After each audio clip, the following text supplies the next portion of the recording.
We know about emotions, yes? Okay, the first emotion is sad. When you hear sad, what can happen? Okay, it's happy. When you smile, it's happy. Sleepy, when you want to sleep, yes?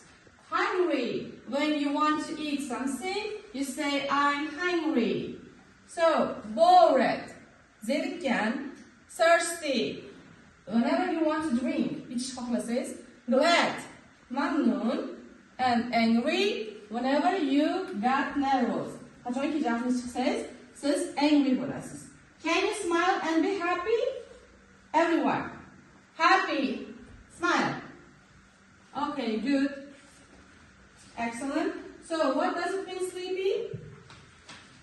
Sleepy. Uyqusiragan, yes? Okay. So, what does it mean sad? Okay. Just like hungry? Or tired. Okay, good. You.